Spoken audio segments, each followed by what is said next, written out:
Saludos, mi nombre es Elena Alcántara y hoy estaremos resolviendo un ejercicio de termodinámica 1 del capítulo 1. Bien, el ejercicio que vamos a estar desarrollando en este video es el número 2 y dice, un recipiente se separa en la parte de arriba como se muestra en la figura. Esta es la división. Si ahora se llena el envase de un fluido desconocido, o sea, todo esto hasta aquí, y se introduce un fluido en la parte izquierda con una densidad de 900 kilogramos sobre metros cúbicos, o sea, se refiere a esta partecita de aquí. Determinen la densidad del desconocido, o sea, del fluido desconocido en el envase, o sea, ya tenemos la densidad de precisamente solamente esta partecita izquierda aquí, y nuestro trabajo es encontrar la densidad de todo este fluido que se encuentra aquí. Lo primero es que tenemos que tomar en cuenta lo que dice el principio fundamental de la hidrostática que se deriva de la ley de Pascal.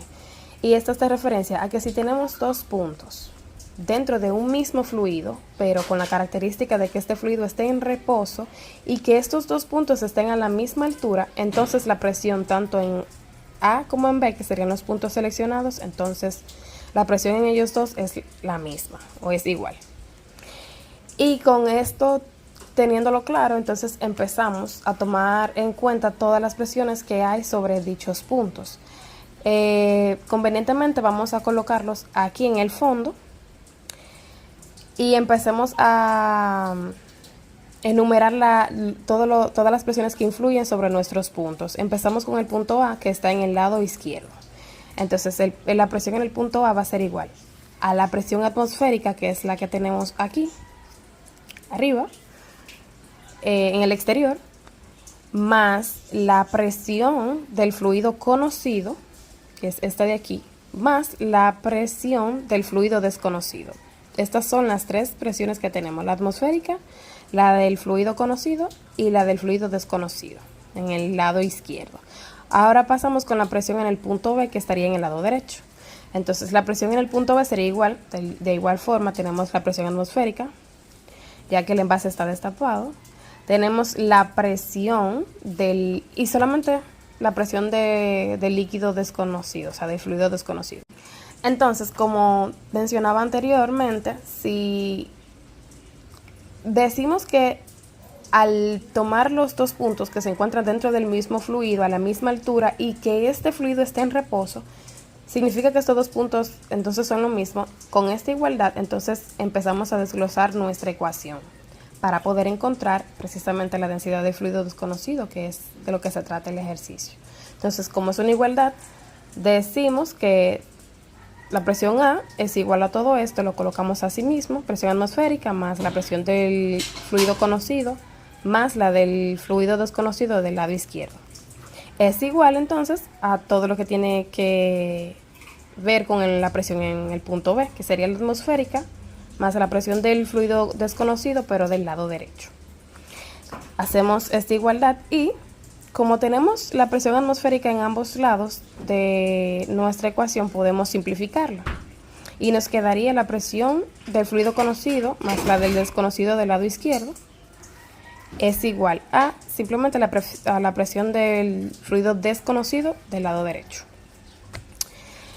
Pero ¿qué pasa? Aquí me gustaría que se queden los términos semejantes de un mismo lado. En este caso tenemos al conocido junto con el fluido desconocido. Entonces, ¿cómo haríamos para despejarlo? Simplemente, como está aquí en suma, vamos a restarlo en ambos lados. Así aquí lo podemos simplificar, que sería el mismo término con un signo distinto. Y así entonces nos quedaría lo que buscaba, cada término, o sea, los términos semejantes de un lado y así entonces nos quedaría la presión del conocido despejado. Ahora, ya que nuestra ecuación está lo más simplificado posible, ahora sí podemos desglosarla. Entonces tendríamos a que es igual la presión es igual a la densidad por la gravedad por la altura.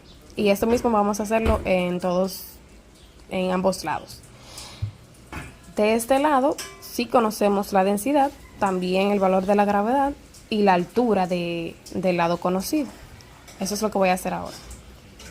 Ok, entonces aquí volvemos a tener la misma situación que con la presión atmosférica, que como la tenemos en ambos lados, la gravedad, hago referencia a la gravedad, entonces la podemos simplificar. En este caso, como está multiplicando, para simplificarlo la ponemos a dividir en ambos lados. Y así la simplificamos. Aquí también tendríamos el mismo valor. Entonces dividimos y la simplificamos. Dividimos por ella y así la simplificamos. Ahora nos quedaría esta multiplicación que es bien sencilla. Nos da un total de 630, igual a la densidad del fluido desconocido multiplicado por la diferencia entre las alturas de este mismo fluido, o sea, el lado derecho menos el lado izquierdo. Entonces el lado derecho, aquí en la imagen nos dice que es 1.04 metros menos la altura del fluido desconocido, pero del lado izquierdo. Entonces se refiere a este valor de 0.4. Esto nos da un valor de 0.64. 0.64. Y ahora, como esto es lo que queremos por fin conocer, entonces despejamos. Esto que está multiplicando lo pasamos para acá a dividir y nos quedaría los 630 entre los 0.64, dándonos un total de 984.38. Vamos a ponerlo así mismo, ¿verdad? Este valor tiene su unidad que es kilogramos sobre metros cúbicos porque estamos hablando de densidad. Y hasta aquí el ejercicio.